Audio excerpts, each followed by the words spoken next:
Being a leader is not easy. COVID has had a massive impact on women in particular. You know, here I am in Sydney, Australia. We've had another round of lockdowns and I'm juggling 3 children homeschooling while trying to run a business and try and get this talk to you. It has not been easy. In terms of leadership, I got my first role as a leader when I was 27. I took the traditional path that most Westerners take. You know, go to school, get a good education, go to college to get a good job, you know, work hard and get a pay rise, go to university and get a promotion until you get a seat at the table and you become a leader. On the 11th of April 2011, I walked back into the office after having 3 children in 3 years. And for the first time in my life, I thought, I can't see how to make this work. I wanted part-time, but my boss wanted full-time. I negotiated splitting the role, but within months, I was frustrated. After 12 years of climbing the ladder, I felt like baby houseman in Dirty Dancing, sitting in the corner, isolated and ostracized. So I went back to university. I got a coach, a mentor. I stockpiled my bedside table with Robin Sharma's How to Lead Without a Title, Google's Search Inside Yourself, The Great Work of Your Life, and Sheryl Sandberg's Lean In. And I discovered one universal challenge: our view of leadership. We identify leaders with a title. We think great leaders make extraordinary sacrifices. And we think leadership is for someone who has a seat at the table with a long list of credentials. But this view of leadership is an illusion. And it's preventing us from realizing our potential as leaders. It's stifling our opportunities to advance as leaders. It's stifling our effectiveness as leaders. And it's also stifling our opinions about those who are leaders. But there is another way. I call it the A game. 4 practices that have helped me and others in realizing our potential as leaders, no matter who we are, where we come from, or what we do. Now, I come from a long line of women who fought against discrimination. In fact, we talk about leadership as people who mobilize others towards a vision. When we talk about mobilizing ourselves, it starts with having the courage to tell the truth about what's not working. So the first practice is acknowledgement. So I took my CV, which was a listicle of 20 things I'd done in my 20s, and I rewrote it to focus on my strengths and my accomplishments. And I'm standing in line waiting for coffee when a colleague asked, "How are you?" I was like pissed off. I've been sidelined as a leader just because I'm part-time. She says, "Same here." That's when I realized I was not alone. I started a group for women who, like myself, were struggling with how to advance as a leader while taking care of kids and dealing with a lack of equality in leadership. I was shocked. Diverse group of women, all senior and ostracized. Every one of us working hard on valuing everyone else while not valuing ourselves.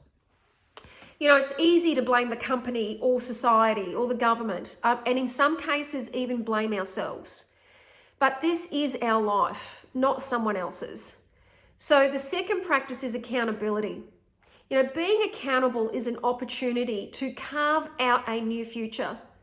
It's an opportunity to let go of blaming ourselves and to look at, what do I need? How can I move forward instead of waiting for the roll of the dice to see what somebody else is going to do? I'm in a leadership program. My peers nominated me to be a leader. Next thing I know, I'm standing at the front of the room waiting for objections, and the leader calls out, "Being a leader is a bad idea."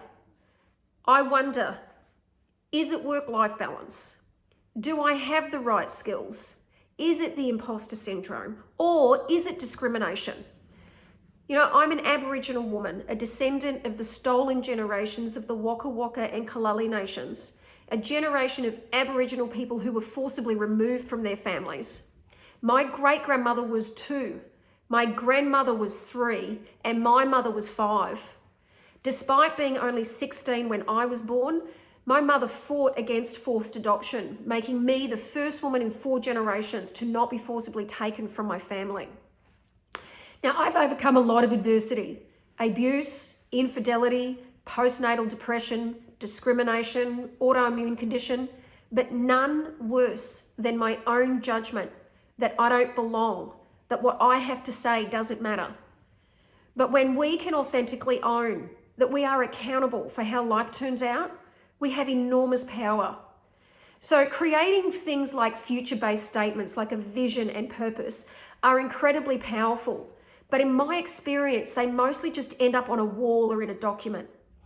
You know, a famous psychotherapist once said that we're our best when we have clarity about our goals, when we're taking actions in pursuit of those goals, when we're seeing results in line with those goals, and when our thoughts and actions do not conflict.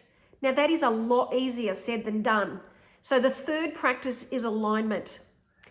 So it was the 5th of March 2014, I got an email that a colleague had taken his life. It was my son's 7th birthday. I walked in the door, I sat down, and my husband starts crying. The business is going into administration, we're going to lose the home.